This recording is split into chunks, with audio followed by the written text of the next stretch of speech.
Okay, I've got a couple of illustrations I want to fire through for you guys, and this is just a little bit of a kind of intro to what this R animal is. If you're coming from a background where you've got a fair amount of experience with other statistical software or programming in general, I think you're going to find this a little bit remedial, and you should probably skip it. But I did do this for another group of students, and some of them found it to be quite helpful.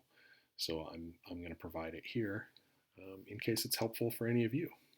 Um, so normally when we're starting out, we go to the R project site, we download a version of R, we hit the download button, we find the version that's appropriate for our platform, we download it, and then normally the next thing that people do is that they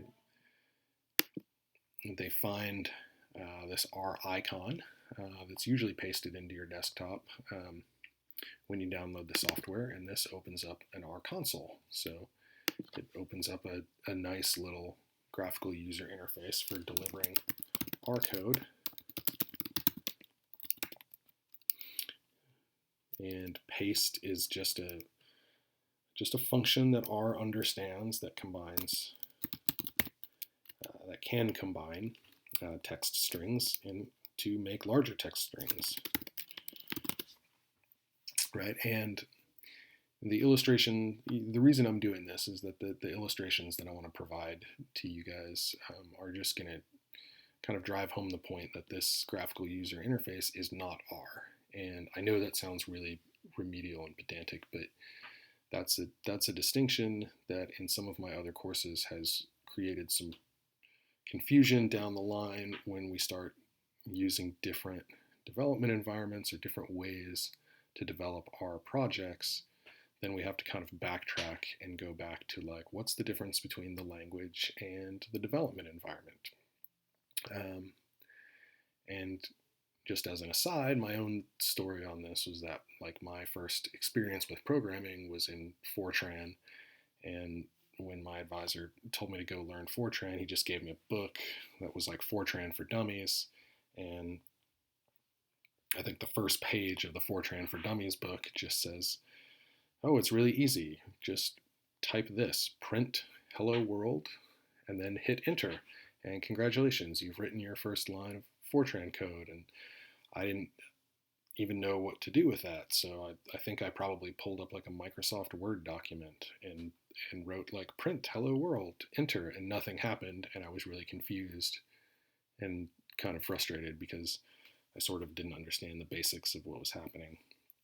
So the first thing, well, this is the first thing, but the next thing I'm going to do is kind of get out of this console and just kind of reiterate that this thing that you see here is a nice tool, but it is not R.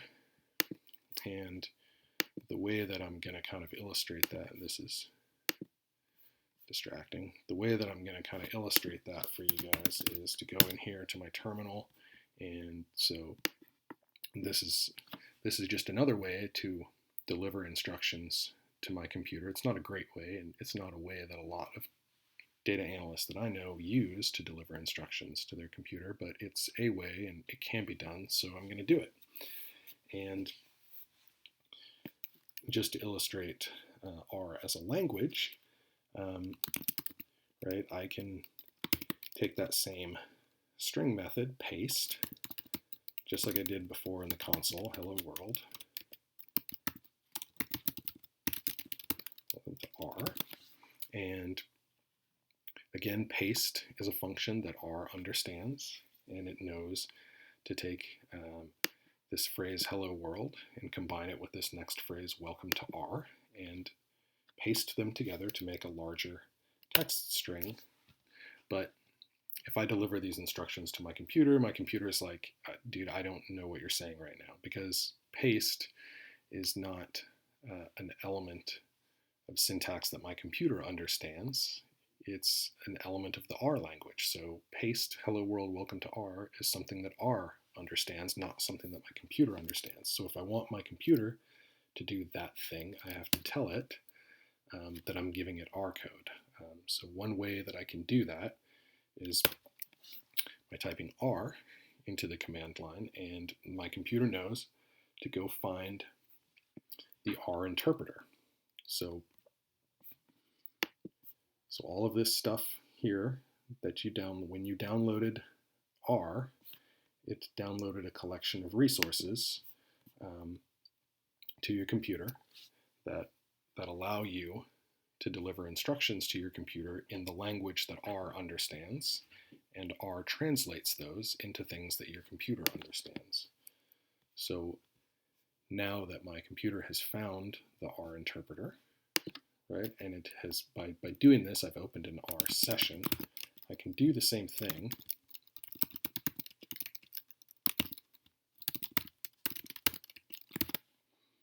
paste hello world, welcome to R, and my computer now knows how to deal with that because I've told it, hey, I'm going to tell you to do some stuff. The way that I'm going to tell you to do that stuff is using the language R, and my computer knows, okay, great, I'll take those instructions and I'll give them to R, and R will give them back to me after R has translated them into a language that I understand, right? And so just to drive this home a little bit, right, this is where that thing called R lives on my machine. So if I toggle over to this directory here, right, I'm going to see a bunch of subdirectories. So I'm going to see a bunch of folders, and in those folders are code, and all that code in all of those folders, that's just a collection of resources that allow me to deliver instructions to my computer in the language of R, and those resources then will translate all of that instruction into things that the computer understands. Okay, again, I know this is not how things are usually done in a programming course, but in my experience, this has been helpful for some people in drawing that distinction between the language and the delivery vehicles kind of used to deliver those instructions. So I'm going to quit out of this R session, and just for generality, I'm going to provide another diversion, which is there is another popular data science programming language called Python.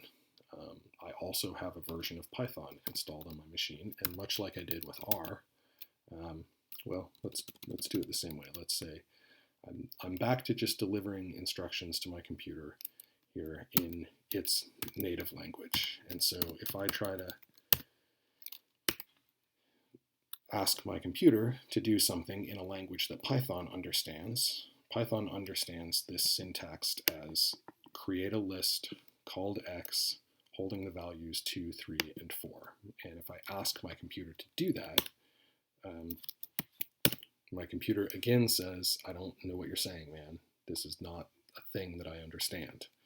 And much like I did with R, if I tell it that I'm about to give it some instructions in Python, it says, great. I'm going to go find the Python interpreter. So the Python language has been downloaded onto my computer. My computer is going to go find all those files where that language lives, and it's going to say, great, now I know what to do with this instruction. I'm going to pass this instruction to the Python interpreter, and it's going to pass those instructions back to me in a language that I can deal with. So I can create a list. The syntax in Python to expand a list is you can add lists together, just like that. And by telling my computer that I was going to deliver it instructions in Python, it knows how to deal with that. Okay, so that's probably more than enough time on that diversion. The last thing that I want to do for you guys is many of you are going to be on Windows operating systems, and the example that I just gave is somewhat generalizable. Like, you could do that exercise that I just did by opening up a terminal window or a command line and throwing your computer some commands in R. But if you're on a Windows system, you're going to have to do it a little bit differently. you need to actually give it the explicit file path for the R executable.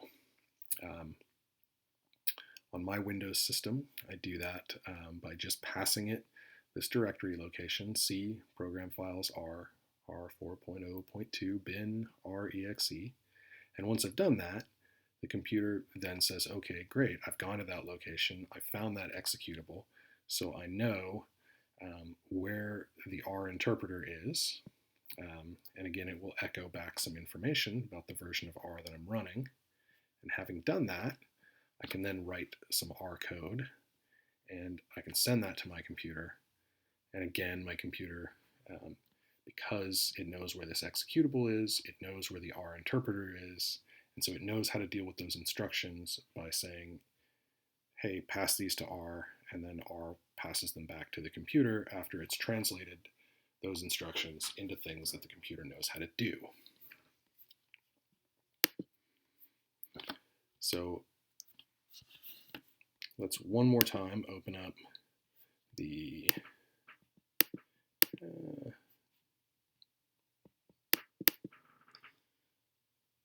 our console, and let me just reiterate that